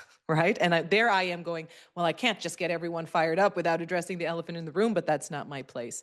So what was great is as soon as I met the new head, he said to me, I think it's really important that you and I spend time together so you get to know who I am. I was like, you want to get to know the MC? He goes, well, yeah, because you're piecing this all together, right? I was like, thank you. Someone who actually recognizes that what we do is very more rare, right? Very rare. That really, Wow. and there are some, those are the companies I still work with, the ones who actually use me valuably, who get why you pay someone to do this, right? Yeah. And he said, I want to do like a sit down on stage with you so people get to know me. better. And because this is all a really new and a bit of a scary time. And one of the first things he says to people is, he goes, I know this is hard. This is also hard for me because I've just left my family of 10 years and I was so proud to work with them. But I look around and I can see you're proud to be here too. And he goes, I don't know your business very well. I've had 2 days. I'm playing catch up, but I can already sense in this room that I'm in a really, really safe place. I mean, I was like, oh my God, this guy, right? And he goes, I won't be able to answer all the questions, but I'm here to learn. I want to know what's working, what's not working well. And then we sat down for this interview, and he spent maybe only 10 minutes talking about his leadership style, which was awesome because he's like, I'm not a micromanager. You get paid. I know you know what you're doing. I'm here to steer. I just want to know what's up. And the rest of the time he was talking about his life growing up poor in East Germany. He had a chance to be a professional skier. He said, no, I'm going to go to America on my own as a kid to try and learn English and start again. And what that was a real masterclass in how you manage disruption by really, one, addressing the elephant in the room, one, acknowledging what people are feeling. It's hard. It's scary. In fact, I spoke to someone after that from the audience and said, hey, how are you feeling about everything? This is a tricky time, huh? Yeah. And he said, I empathize with whatever reason they had to let go of our boss. That's on them. And I respect their decision. But what's really hard is we didn't have a chance to say goodbye. That's what I mean. Endings, loss, goodbye, mourning. You've got to go through it. You've got to acknowledge it. It'll take longer for others. It's not just, this was just like catapulting at rocket speed, right? Yeah. So I was so impressed with this new leader and how he handled that. And he really made people feel valued and he led with vulnerability. He says, I don't know the answers right now, but I'm going to give it freaking everything I've got. And he goes, please come up to me, introduce yourself, tell me what's going on, because this is how I'm going to learn. Fast forward to this January, 1 year later, first time in several years that this division not just hit plan, but like blew it out of the park. And I think it's got a lot to do with that, right? It's how you handle, how you support the feelings of people, the human beings, not just the human doings, especially in times of disruption. So I can't name this person because you don't want to really talk about businesses, but I was like really blown away. Yeah. All right. So listen, I'm gonna go through a few rapid fire questions, if I may, and I want to know you a little bit. What skill from television has unexpectedly become your greatest advantage outside of media? Outside of media, listening, 100%. Yeah, you're listening. You're very intent. Great eye contact. Oh, thank you. Yeah, I think listening is really important, and that's what it helps outside of media, but it just helps anywhere in life, especially with making new friends or trying to understand your partner better. Trying to understand your partner better. It's a lifelong journey, as my wife will tell you for sure. Yes. What's a professional instinct that you trust now that you used to ignore? Yeah. Like you said earlier, trusting your gut. I love the saying, if your gut is talking, shut up and listening. Okay, let me try that in English. Yeah. I'm so Filipino. No. I love the saying, if your gut is talking, shut up and listen. So I trust my gut now, and I'm not going to usually I was like, I'll take 5 years to figure out whether my gut is right. I'm done with that. All right, I am past 40. I need to plan. Trust the gut. Don't take all that time. Just know you're in the right place and that it'll always serve you well. I always, we've all had that saying. I say it to my kids often. I said, that person show you who they are. Let them show you. Or you already know what that. Yeah. Yeah, because actually we had this discussion. My 17-year-old had a boyfriend, and he was very nice when we first met him. And then my son said, I don't like him that. I said to him, he said that. He said, I want you to me. And we said, look, let it play out, see where it goes, because that's what you have to do. And actually, I think my son and I were a bit too nice to her at the beginning. So unfortunately, any future boyfriends will have to meet a different version of daddy and big brother, because what a shame. What a shame. Because they're going to be guilty until proven innocent. Well, I learned from my father-in-law, we got married before he passed on. He was the president of the Eurasian Association, by the way. And he did give me a bit of a hard time, but actually he was the most welcoming person. So I want that to be the case. But I also want the boys to know don't mess around. True. You at the don't same necessarily time. want to instill fear. You want to Yeah. instill respect. Yeah, don't That's mess around. trying to find that, right? You know Yeah, what I yeah. mean? Was it wait, sorry. I Yeah. was trying to remember what's a celebrity. It'll come to me later. What do you think? It was a celebrity who was saying, yeah, you could, it doesn't matter. You basically, when the boyfriend came to the door and said, "Yep, just remember, you guys go have a good time, and whatever you do to my daughter, I'm going to do to you when we get home." Yeah, I love that. I love that. Like, Well, okay. but it's actually, you think about that, You're like, it makes sense. And it's funny because like when I used to do boxing martial arts, when we would spar, someone would say, "Well, how hard are we going to go?" And I said, "Well, I'll hit you as hard as you hit me," right? Because people take cheap shots, right? But so I remember on Talia, she just joined a new school, and at the end of the first week, they had to go to Vietnam for a basketball competition. So, and in real, it was her 17th birthday, so I went, and I was the only dad that was there, and That's amazing that you went all the way. yeah, there were a few parents there. Yeah, cool. And I really went for her birthday, right? Because I didn't want to have a birthday on her own, and she was in her first week of school, said it. So, okay, amazing teacher. She arranged for a birthday cake, and all the kids were there, and all the boys were there. And I just said, "Look, just so you guys know," I introduced myself very quickly. It's like 30 seconds. And I said, "Thanks for being so welcoming. Just, I'm an ex-fighter. If any of you guys upset my daughter, I will break your effing legs." And then I smiled, right? But I just thought, you know what? I'm going to put that out there just to needle them a little bit. And Oh my God. Was she she did mortified what or you she did. just, She goes, and I oh said, my God. I know you love it, baby. Because there's Oh there God, was a no. bit of a smile. It was not too bad. What's the most? It's just a bit of a, but that's what You're dads so have to. cute. What's the most overlooked skill in high performing teams? I've been grappling with this because it's like, where do I begin? The most overlooked skill in high performing teams is, I think it's twofold. It's really celebrate, especially high performing teams, celebrating wins, like really celebrating wins and being super honest about the losses and giving it time and like really opening up to it. Those two things are really important. I mean, sales especially, right? It's like, go, go, go. We got this quarter. We've got this whale. We need it. We land it. Let's move on. We move on. Yeah. And it's like, but yeah, the people had to give their blood and sweat and tears, and we did it together. Sometimes it was brutal. It's really, yeah, I would say love that. it No, really no. got to have time for that, for those two things. I think I it love makes it. a big difference.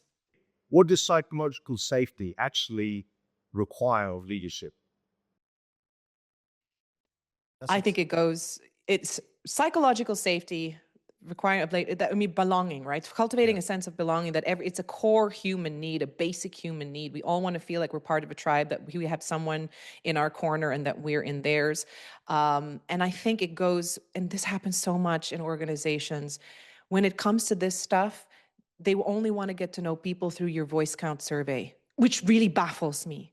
I think it's that, right? Psychological safety is knowing that trust is built in small moments, and you believe that, you live that. How you do anything is how you do everything, right? You're not going to say, "Oh, we're here and we're exclusive." That's my favorite Yeah. quote.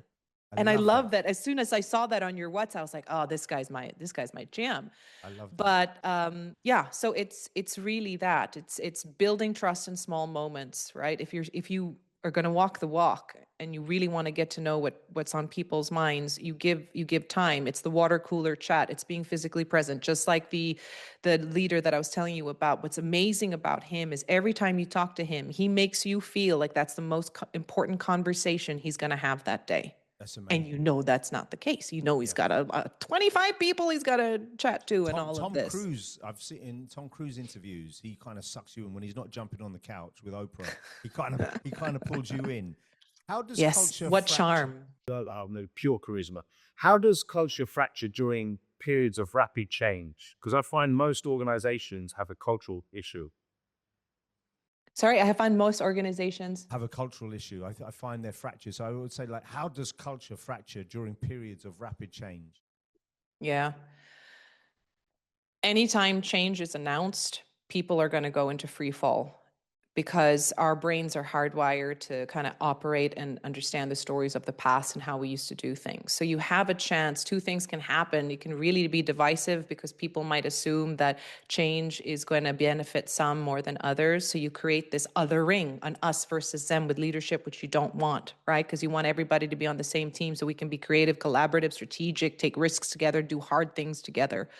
So in order to really make that stick, it's rather than just focusing on all this amazing change and we're going to, here's what's going to happen when this is implemented.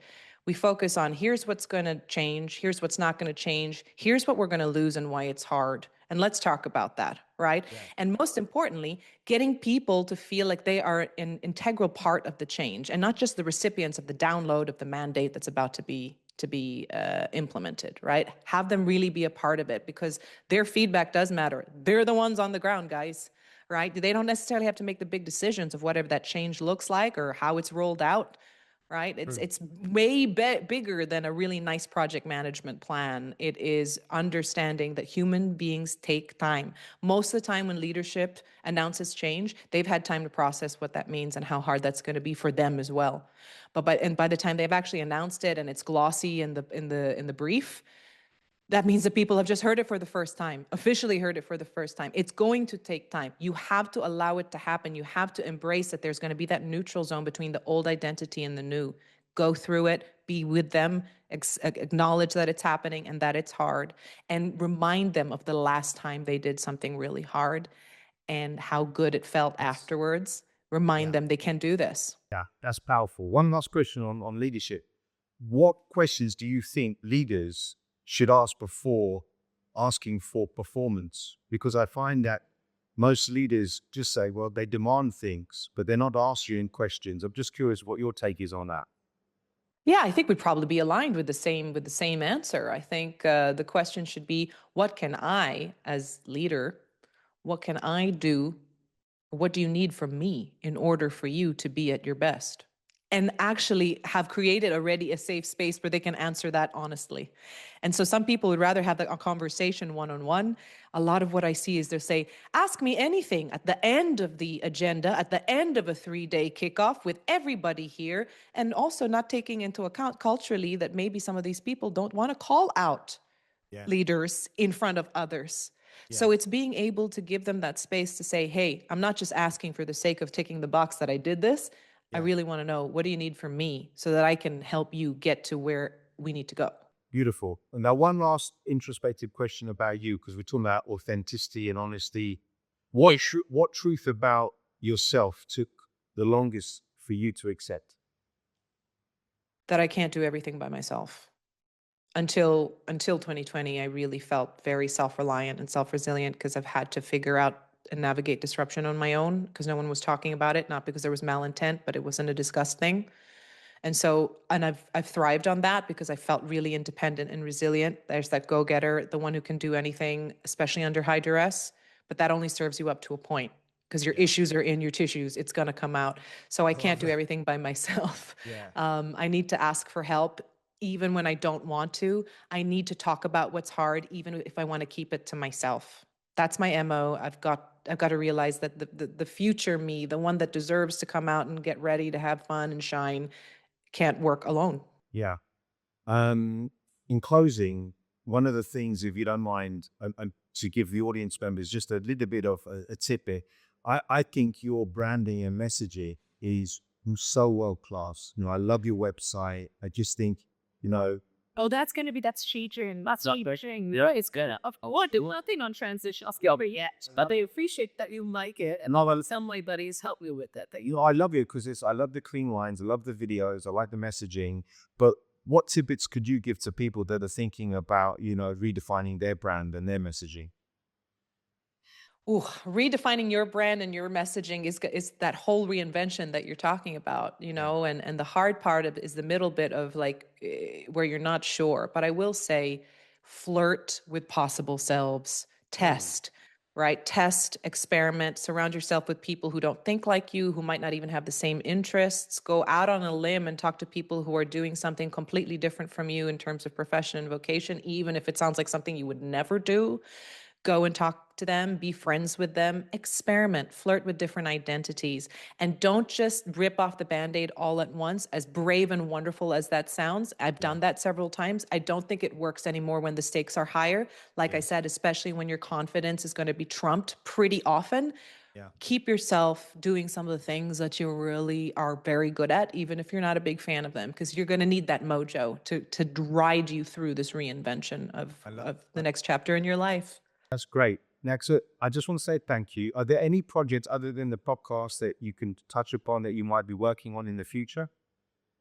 I'm definitely plugging the podcast mostly now because that's just, I'm so excited for that. And hopefully, I mean, what I'd love to do with this is kind of go back to my old clients and say, hey, I know you used to hire me for this, but now I'm really interested in transitions. I have something specific to say. So I'm hoping that will happen. And eventually, yes, Doc Doug and I really want to work on some retreats for people to come and have a safe place and a beautiful place and really work through whatever life transition they're going through. But that's so far down the line. Right now, it's please catch safe passage. And thank you very much for having me, Paul. You are such a great listener. You're so intuitive, highly intelligent, such an inspiration. I can't wait to have you on our show.